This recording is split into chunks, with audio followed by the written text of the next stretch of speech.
ഈശോയിൽ ഏറ്റവും സ്നേഹം നിറഞ്ഞ പ്രിയ സഹോദരി സഹോദരന്മാരെ, ഒരിക്കൽ കൂടി നാം ഒരു ക്രിസ്മസിനെ വരവേൽക്കുകയാണല്ലോ.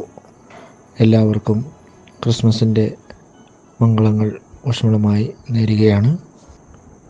ദൈവം മനുഷ്യനായി ഭൂമിയിൽ അവതരിച്ചതിൻ്റെ അനുസ്മരണമാണ് നാം എല്ലാ വർഷവും ഡിസംബർ മാസത്തിൽ ക്രിസ്മസായി ആഘോഷിക്കുകയും അനുഷ്ഠാനങ്ങളിലൂടെ അത് നമ്മൾ പ്രകടിപ്പിക്കുകയും ചെയ്യുന്നത്. ക്രിസ്മസിനെ കുറിച്ച് പറയുമ്പോൾ എല്ലാവരുടെയും മനസ്സിലേക്ക് ഓടിയെത്തുന്ന ഉണ്ണിമിശിഹായും പുൽക്കൂടും നക്ഷത്രങ്ങളും ക്രിസ്മസ് ട്രീയും അതുപോലെ ധാരാളം മറ്റ് അടയാളങ്ങളും ബിംബങ്ങളും ഒക്കെ ഉണ്ട്. ക്രിസ്മസിൻ്റെ ഏറ്റവും ഇമ്പോർട്ടൻ്റ് ആയിട്ടുള്ള ഒരു സിമ്പലായിട്ട് ലോകമെമ്പാടും ഉള്ള ജനങ്ങൾ ആ ഒരു പ്രതീകാത്മകമായി ക്രിസ്മസിനെ നോക്കിക്കാണുന്നത് ക്രിസ്മസിൻ്റെ ആ ഒരു നക്ഷത്രത്തെയാണ്. ഡിസംബർ മാസം ആരംഭിച്ചു കഴിഞ്ഞാൽ തന്നെ എല്ലാ വീടുകളിലും, പ്രത്യേകിച്ച് നമ്മളൊരു സമൂഹമായി ജീവിക്കുന്ന മനുഷ്യരുടെ എല്ലാ സാമൂഹിക ഇടങ്ങളിലും നക്ഷത്രത്തിൻ്റെ സാന്നിധ്യം നമുക്ക് കാണാൻ കഴിയും.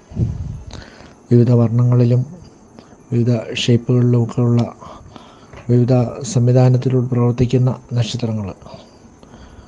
ഇപ്പോൾ പണ്ടുണ്ടായിരുന്ന പേപ്പർ നക്ഷത്രങ്ങൾ, പിന്നീട് ഡിജിറ്റൽ നക്ഷത്രങ്ങൾ ഒക്കെ മൂവ് ചെയ്യുന്ന നക്ഷത്രങ്ങൾ വരെ നമ്മളിപ്പോൾ കാണുന്നുണ്ട്. എന്നാൽ ലോകത്താദ്യമായി പ്രത്യക്ഷപ്പെട്ട ക്രിസ്മസിനെ സൂചിപ്പിച്ചുകൊണ്ട്, ഉണ്ണിമിശിഹായുടെ ജനനത്തിന് സൂചന നൽകിക്കൊണ്ട് ലോകത്ത് പ്രത്യക്ഷപ്പെട്ട ആ നക്ഷത്രം കണ്ടാണ് കിഴക്കുള്ള ജ്ഞാനികൾ ഒരു ദിവ്യ ശിശു ജനിച്ചുവെന്ന ഒരു സന്ദേശത്തിൻ്റെ അടിസ്ഥാനത്തിൽ ആ നക്ഷത്രത്തെ പിന്തുടരുകയും അവർ ഹെറോദോസിൻ്റെ രാജ്യമായ ജെറൂസലേമിൽ എത്തുകയും എവിടെയാണ് രക്ഷകനായി ജനിക്കപ്പെടേണ്ട ശിശു ജനിച്ചതെന്ന് ആരായുകയും ചെയ്തു. വിശുദ്ധ മത്തായി സുവിശേഷത്തിൽ 1 മുതൽ 11 വരെയുള്ള ഭാഗങ്ങളിൽ നമ്മളിത് കാണുന്നുണ്ട്. തുടർന്ന് നാം വായിക്കുന്നു, നക്ഷത്രം അവരെ ശിശു കിടന്നിരുന്ന ഭവനത്തിലേക്ക് നയിക്കുന്നതായിട്ട്, നക്ഷത്രം കണ്ട് അവർ അത്യന്തം സന്തോഷിച്ചതായിട്ടും നാം കാണുന്നു. ആ നക്ഷത്രം ശിശു കിടക്കുന്ന ഭവനത്തിലെത്തുന്നതോടുകൂടി അതിൻ്റെ ദൗത്യം പൂർത്തിയാകുകയാണ്. എന്താണ് ആദ്യ ക്രിസ്മസ് സ്റ്റാറിന് ഉണ്ടായിരുന്ന ദൗത്യം? അത് ക്രിസ്തുവിന് വേണ്ടി ഉദിക്കപ്പെട്ട ഒന്നായിരുന്നു. അത് ക്രിസ്തുവിലേക്ക് ആളുകളെ നയിക്കുന്ന ഒന്നായിരുന്നു. അത് ക്രിസ്തുവിലെത്തുന്നതോടുകൂടി അതിൻ്റെ പ്രാധാന്യം അവസാനിക്കുന്ന ഒന്നായിരുന്നു.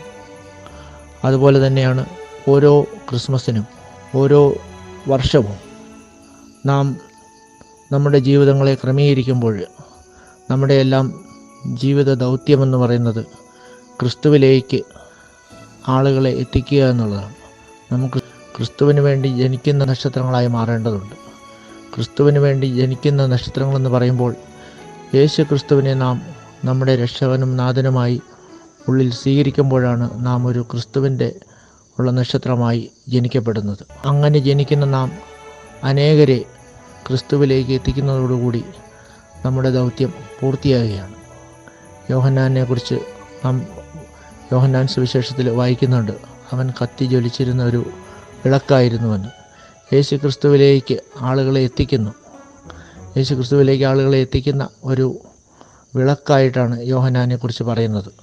അതുപോലെ ഫിലിപ്പിയരുടെ ലേഖനത്തിൽ നാം വായിക്കുന്നുണ്ട്, 2-ാം അധ്യായം 14-15 വാക്യങ്ങളിൽ, വക്രതയും കോട്ടവും ഉള്ള തലമുറയുടെ നടുവിൽ ജ്യോതിസുകളെ പോലെ പ്രകാശിക്കണമെന്ന്. നാം ജീവിക്കുന്ന ഈ ലോകം ഇതിന് സമാനം തന്നെയാണ്.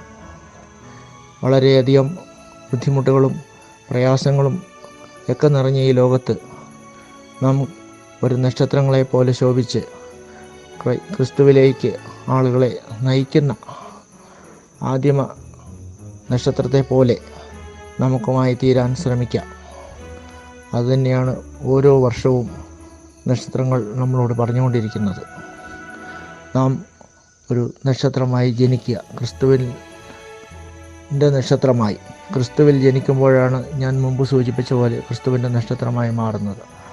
ആ നക്ഷത്രം ആദ്യമ നക്ഷത്രത്തിൻ്റെ ദൗത്യം പോലെ തന്നെ നമുക്കും നമ്മുടെ ചുറ്റുപാടുമുള്ളവരെ ക്രിസ്തുവിലേക്ക് എത്തിക്കുവാൻ നമുക്ക് ആത്മാർത്ഥമായി പരിശ്രമിക്കാം.